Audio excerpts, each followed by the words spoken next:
I've heard these gentlemen talk a lot about, basically Singapore is developed and it's becoming more developed.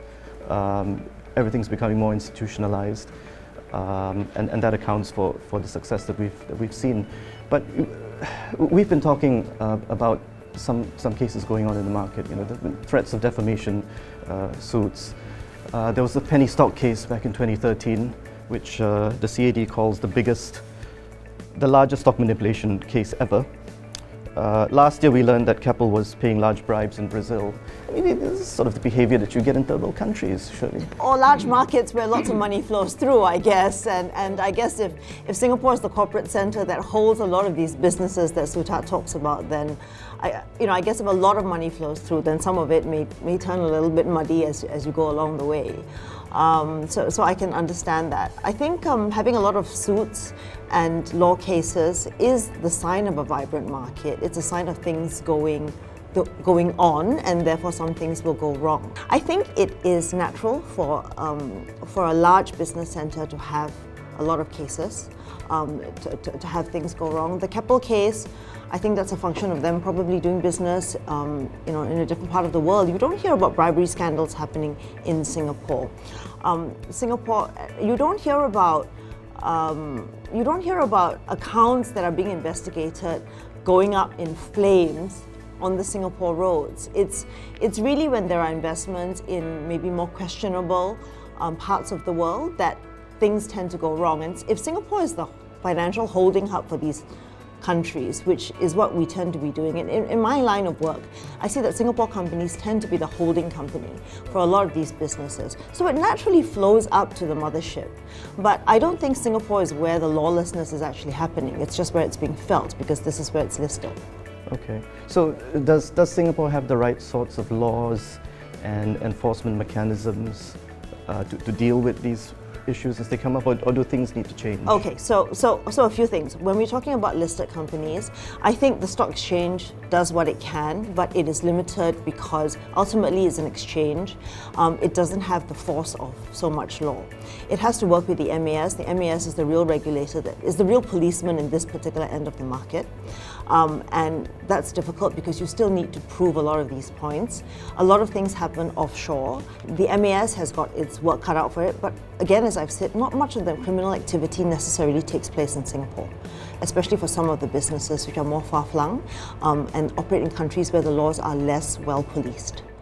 So that's Singapore's problem. Right? We're a small center, we own everything, but we don't necessarily have everything happening within our shores. And criminal law, to a large extent, has to be territorial because you can only throw in jail the people you can catch. Right. I think the other pillar, and you touched on this, is the board.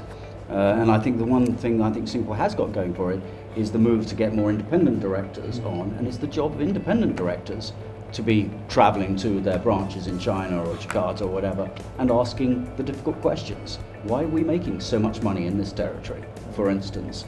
And I think there's a lot more that can be done there, and I think we are ahead of the curve on that. I think we're better organised than the recent announcements about 2/3 of the board must be independent. Definition of independence has got a little bit tougher. The relationships between chairman and independence has been better. Overall, we've actually reduced the word count of the Corporate Governance Code. We reduced the word count, we rationalized it, but we actually increased the requirements in terms of independence on the board.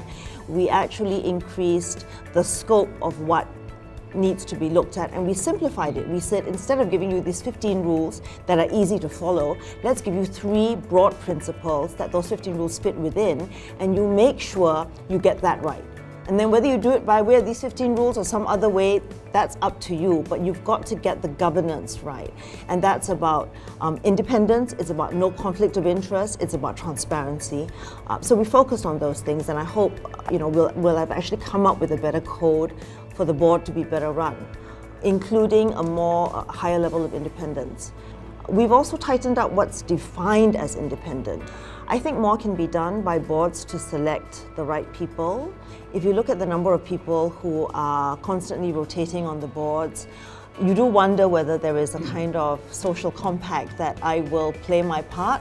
I will ask only a few difficult questions, but I won't ask difficult questions at every meeting. And there's an implicit ring of trust around the board table, right? Because if we're all here, it must mean that we're good chaps. Unfortunately, I'm not one of the chaps. But Ben, I guess, there's also a context to it.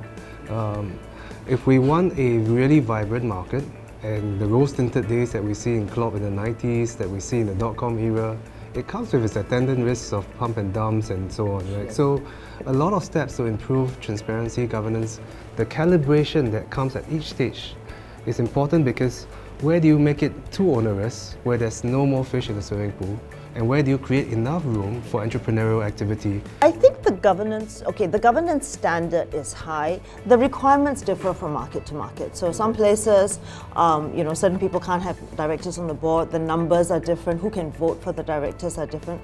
I think Singapore, we tried very hard to straddle between what is workable and what's completely, what we think would be impracticable. So I think sometimes you can get rules that go too far. All right, so I think rules need to be there to further the purposes of the shareholders, and not so that we look like we're whiter than white, but not have an effective management and operational team.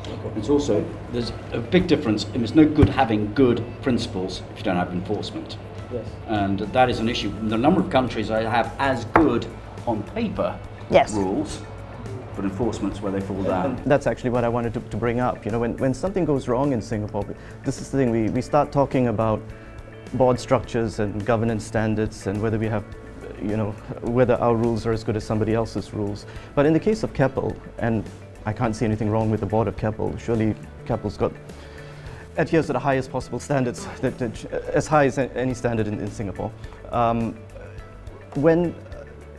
the end, what happened was it was the US authorities that went after Keppel because they were using the US financial system, basically. And that's where the deferred prosecution agreement came from. So it wasn't really the governance standards, it's that they had an enforcement mechanism. They had a mechanism to disrupt bad behavior when they found evidence of it. Should Singapore have that? A regulator that's really going to, not just set rules, but actually become an adversary for I think our regulator tries very hard to do that.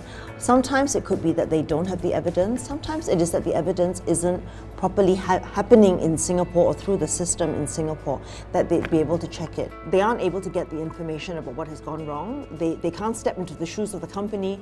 In order to take the board of directors to court and to say that you've breached the rules, you have to have enough information to prove that. And shareholders don't have access to that information. Okay, Chekan, I think I better bring you in here. You've explained to me before that SGX is a regulator by contract. It's not a law enforcement agency. So how far can you go when it comes to keeping everyone in line? So, as you mentioned, our powers really flow from the contract that the exchange enters into with a listed company, right? Whereby the listed company agrees to be bound by the rules of the exchange from time to time as they stand. So that's really the source of our powers. Whereas if you compare us with, say, a statutory regulator from another jurisdiction, they would typically have quite a lot of powers given to them by force of law, including the power, for example, perhaps to engage in search and seizure, to impose substantial fines, as the SEC does seemingly all the time. We don't really have those powers. So I think there are some gaps, but I use the word gaps advisedly, right? Because I think that it's fair to say that perhaps there might be a gap where you're looking at serious fraud, right? The kind of fraud that really requires a huge investigative machinery and powers of prosecution and such like. Here we would have to work very closely with both the MAS as well as with the CAD. But I think it can be said, and I think this is really the Singapore thinking, can be said that there are some advantages to the SGX RegCo framework as it stands, in that you have a regulator that is closer to the market, that understands the needs of the market, can be much more nimble, much closer to the market, can take decisions quite in a very timely sort of fashion. And so I think that's the flip side. out of it. So what probably we will need to do is to try to ensure that whenever there are cases that seem to speak of serious fraud, that we immediately work very closely with the enforcement agencies. When it comes to issues of, let's say, for example, fraud, if we wait until, for example, that a company has come into an area where fraud is evident, then perhaps investors, including professional investors like ourselves, would have been not doing our jobs. I mean, like, we are there as well to provide, analysis into the companies that we invest in. And, when we get into companies which are a little bit more complex, either because of the business model, as in, let's say, for example, Noble, or in terms of the jurisdictions that they operate in, as let's say, for example, Keppel, then it's our job to go and figure out that either something is not right, are they doing everything okay, or if they are not, or if we can't find any evidence, at least apply a certain amount of caution, a certain amount of valuation discount, for example, to these companies, so that these things are taken into account in terms of our investment decisions. Secondly, there are also governance issues which don't reach the point of fraud. Okay, for example, companies may do deals which are destructive to shareholder value, and these are all governance issues which the market and market participants have to deal with. And there's nothing to prosecute. These things are all approved by the board, approved by shareholders, for example. But when it comes to that point, again, it could be too late. So we think that it's the job of investors, including ourselves, to understand when we invest in a company who we are doing business with. Because at the end of the day, we are partnering the companies, the management, the boards, as capital partners. And we entrust with them the funds that our clients entrust with us. So in that sense, it's our job to understand that in terms of their own thinking, in terms of their own track record, they are doing the best that they can for all shareholders. So if I understand you correctly, it's investors who should be looking out for possible wrongdoing by the company, or possible self-dealing, or... I think you are saying professional investors have a greater duty. I think that retail investors obviously wouldn't have the resources at their disposal. They wouldn't have the access to the kind of research that we have, the kind of information that we have. It's a risk that individual investors will have to bear, and it's an advantage and that's why we have a business, and that's why we see ourselves as providing value to individual investors through what we do. One of the things that comes up in these instances is defamation suits. I mean, if you take the case of Noble, okay, so Iceberg started talking about it 3 years ago, and since then, Noble's market value has shrunk by more than 90%. So 3 years ago, when the market cap was still quite substantial, these issues came out. Someone was pointing at it. Someone was writing reports about it. Michael D was writing columns for The Edge, and we were running them. Mm-hmm. And the result of all of that was you get threatened with lawsuits. These are public listed companies, so shouldn't there be more space for a discussion about what a company might be doing wrong without the threat of a lawsuit? Yes, I think in principle I agree with that. I think people should be able to make the statements that they want and to ask the questions that they want.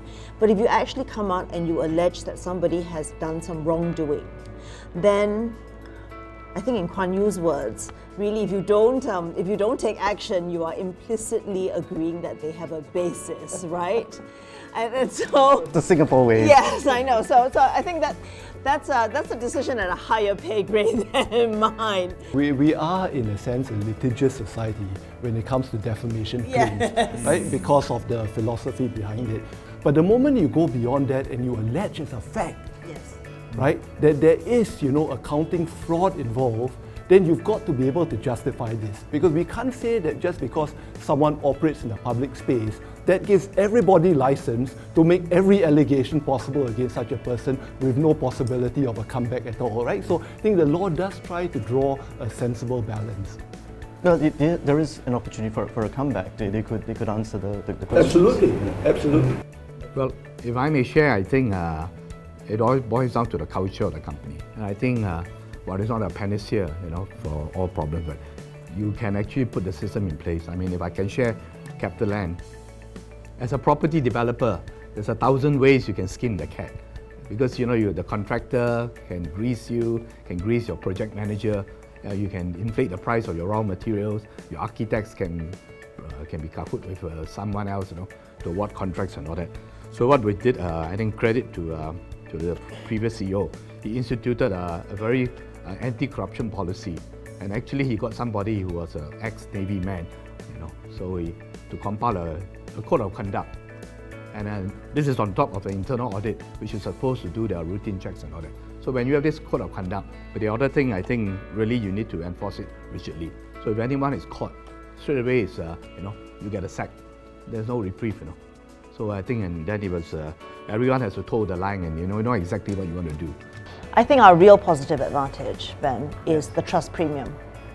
The trust premium, that Singapore is well regulated, that you can trust the corporate governance, that we are transparent. Also, because with all the big powers fighting against each other in the world, we're a very natural safe haven. We're someplace which is not going to get too much in the way of the China-US fight. A lot of the reason that people still want to stay away from Hong Kong is because it seemed to be too close to China. Okay, and if the China-US fight becomes much bigger, then you don't really want to be seen to be taking sides. So Singapore is great for that. Singapore's a great geographical middle spot for South Asia, for Oceania, for Australia, etc. So we're a great middle spot. It's a good place to do business where that central marketplace. Geographically, we've got great trust premium, we've got great corporate governance. I think that's where the real leverage is. I think it'd be great if Patek and Ethan Kay would come and list here. But I think it's that trust premium that will continue to stand us in good stead.